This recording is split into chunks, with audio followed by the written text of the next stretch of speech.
Hello student, welcome in biology video tutorial. We are learning the topic number 4, that is kingdom Animalia. Up to here we have learned the various criteria by which all the animals can be classified. After that we have learned the animal classification up to their phylum level. We have studied the phylums like Porifera, Cnidaria, Ctenophora, Platyhelminthes, Ascalmenthes, Annelida, Arthropoda, Mollusca, and last time we have learned about the phylum Echinodermata. Today we are going to learn the new phylum, that is the last phylum of the non-chordate, and it is Hemichordata. Hemi means half and chordata means rod. इथे rod हा शब्द यासाठी वापरलेला आहे की या फायलममधील जे animals आहेत या ॲनिमल्समध्ये शरीराला आधार देण्यासाठी एक रॉड लाईक स्ट्रक्चर की जे त्यांच्या फॅरिंग्स रिजनमध्ये प्रेझेंट असतं आणि तो हाफच पोर्शनमध्ये प्रेझेंट असतो, संपूर्ण बॉडीमध्ये प्रेझेंट नसतो. म्हणून या टाईपच्या फायलमला म्हणजे या टाईपचे ॲनिमल ज्या ग्रुपमध्ये आहेत त्या फायलमला हेमिकॉर्डेटा असं म्हटलं जातं. दोन उदाहरणं इथे दिलेली आहेत. बेलॅनोग्लॉसिस, लेफ्ट साईडला जो छोटा स्ट्रक्चर आहे हा बेलॅनोग्लॉसिसचा आहे की ज्यामध्ये तीन मुख्य भाग आपल्याला दिसून येतात, प्रोबॉसिस, कॉलर आणि ट्रंक. यापैकी कॉलर आणि प्रोबॉसिस या रिजनमध्येच नॉड म्हणजे rod like structure notochord present असतो. Second example is Saccoglossus. Saccoglossus is the yellow member one, the large one. हा जो स्ट्रक्चर दिसतोय आपल्याला मोठा तो सॅकोग्लॉसिसचा आहे. Earlier, this phylum was considered as subphylum of Chordata because buccal diverticulum was considered as a notochord. जसं की आता सांगितलं त्यांच्या बकल कॅव्हिटीमध्ये एक रॉड लाईक स्ट्रक्चर की ज्याला सुरुवातीला काही सायंटिस्टने नोटोकॉर्ड असं संबोधलं होतं आणि त्यामुळे हा संपूर्ण फायलम कॉर्डेट्स म्हणजे पाठीचा कणा असलेल्या प्राण्यांच्या ग्रुपमध्ये हा फायलमसुद्धा इन्क्लूड केलेला होता.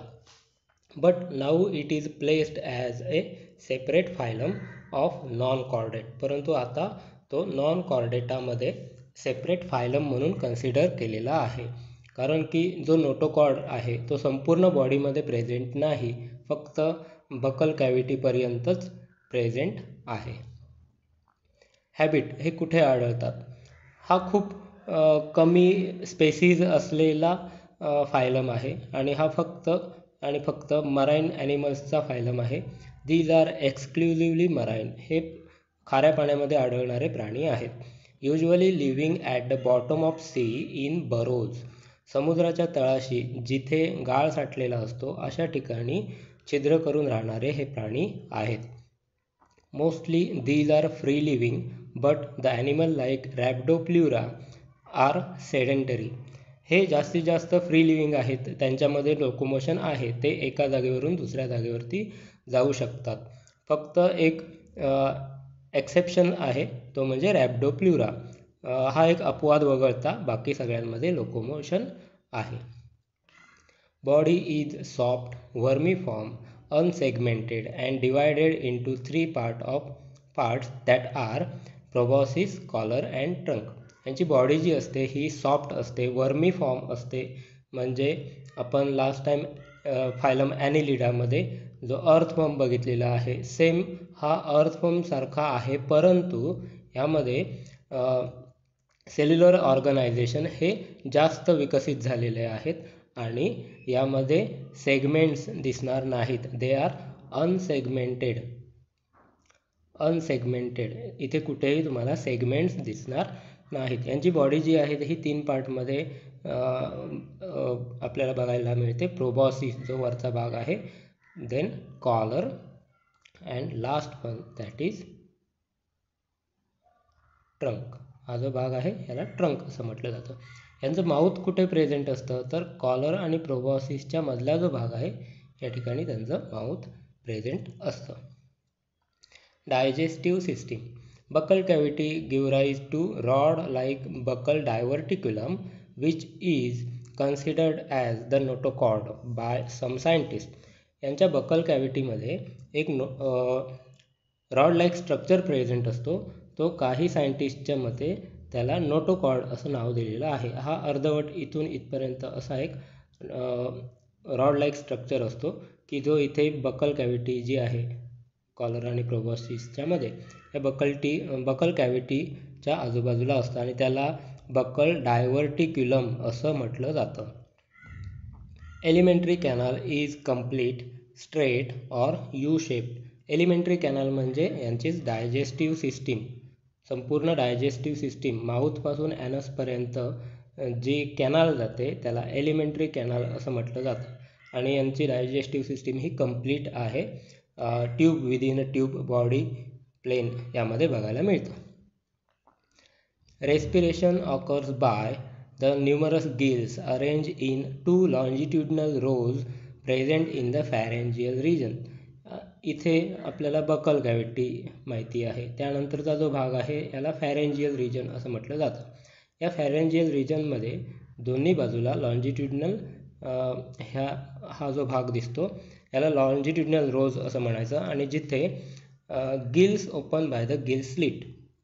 इथे गिल स्लिट्स आहेत की हे जे गिल्स आहेत या गिल्सचा उपयोग कशासाठी होतो तर पाण्यातील डिझॉल्व झालेला ऑक्सिजन जो आहे तो मिळवण्यासाठी ह्या गिल्सचा उपयोग होतो. तर हा रेस्पिरेटरी ऑर्गन आहे.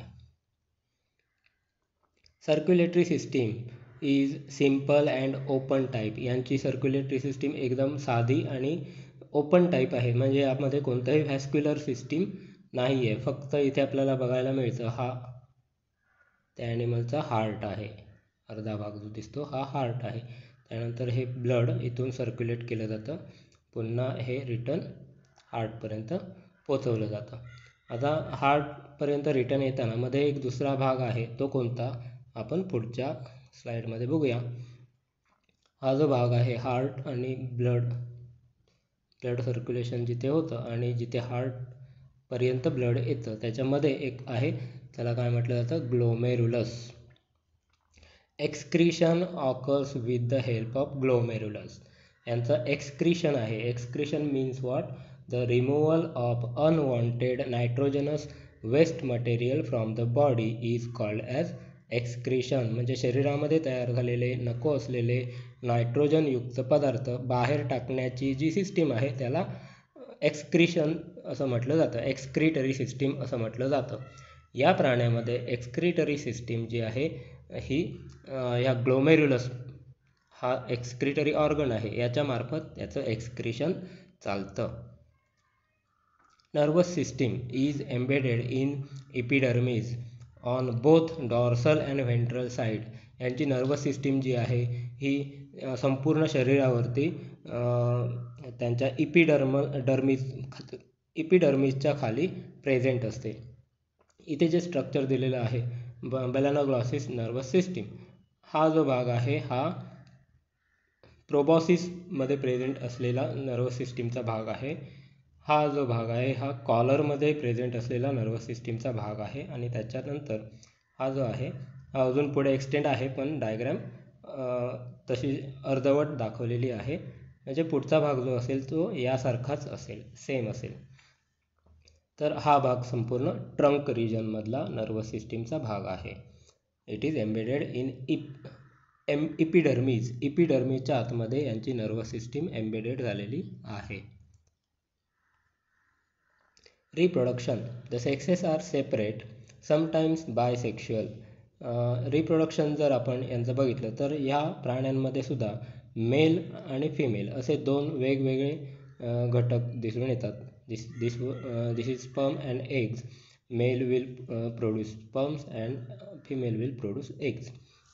Fertilisation is external. शरीराच्या बाहेरच त्यांचं फर्टिलायझेशन घडतं आणि ते फायटोप्लॅन्क्टॉन सारखे पाण्यामध्ये तरंगणारे लार्वा टाईप आपल्याला प्राणी दिसून येतात. Development is indirect through free swimming larva. पाण्यामध्ये फ्रीली स्विम करणारे लार्वा आढळतात. आफ्टर फर्टिलायझेशन जे प्राणी जे इंडिव्हिज्युअल तयार होतात ते या पद्धतीने पाण्यामध्ये फ्री फ्लोटिंग करताना दिसून येतात. After acquiring their full growth, जेव्हा ते फुल ग्रोथ ॲक्वायर करतील तेव्हा entire adult body of balanoglossus will be seen and it lives as a burrowing under the deep sea. हे समुद्राच्या तळाशी बरो करून म्हणजे छिद्र करून राहणारे प्राणी आहेत. हा झाला सेक्शुअल रिप्रोडक्शनचा पार्ट. Sexual reproduction. दुसऱ्या टाईपचं रिप्रोडक्शनसुद्धा या प्राण्यांमध्ये होतं, ते म्हणजे asexual reproduction and that is non as regeneration. म्हणजे हा जर प्राणी कुठल्याही ठिकाणी जर कट झाला तर तिथून नवीन इंडिव्हिज्युअल तयार होऊ शकतो. त्या कॅपॅसिटीला रिजनरेशन असं म्हटलं जातं. This phylum is connecting link between non chordata and chordata. हा जो फायलम आहे हेमिकॉर्डेटा, हा हेमिकॉर्डेटा नेहमी, hemi means half and chordata means rod like structure which is use to support the body. So this is considered as a connecting link. म्हणजे यांचे संपूर्ण character हे non कॉर्डेटासारखे नाहीत आणि संपूर्ण कॅरेक्टर हे कॉर्डेटासारखे सुद्धा नाहीत. दोन्ही ग्रुपचे कॅरेक्टर एकत्रित असणारा हा फायलम आहे. म्हणून या फायलमला कनेक्टिंग लिंक असं मानलं जातं. अपृष्ठवंशीय प्राण्यांचा आणि पृष्ठवंशीय प्राण्यांचा. पाठीचा कणा असलेले प्राणी त्याला आपण पृष्ठवंशीय प्राणी म्हणतो. पाठीचा कणा नसलेले प्राणी त्यांना आपण अपृष्ठवंशीय प्राणी म्हणतो. तर हा जो ग्रुप आहे हा दोन्ही ग्रुपला रिप्रेझेंट करणारा ग्रुप आहे, म्हणून त्याला कनेक्टिंग लिंक असं म्हटलं जातं. Notochord. What is notochord? Notochord म्हणजे काय? Notochord is flexible rod like structure of vasculated cell. Notochord हा काय असतो? फ्लेक्झिबल रॉडसारखा एक स्ट्रक्चर आहे की ज्यामुळे त्यांच्या शरीराला आधार मिळत असतो आणि तो व्हॅक्युलेटेड सेल्सपासून बनलेला आहे. ह्या संपूर्ण प्राण्यांमध्ये अर्ध्या भागापर्यंत नोटोकॉर्ड प्रेझेंट असतो. म्हणून इथला जो भाग आहे हा इरेक्ट आणि एक ठराविक आकार असलेला भाग आहे. त्याच्या व्यतिरिक्त त्याच्या पुढचा भाग जो आहे हा कोणत्याही आकारात आहे, म्हणजेच तिथे नोटोकॉर्ड प्रेझेंट नाही. Without any notochord.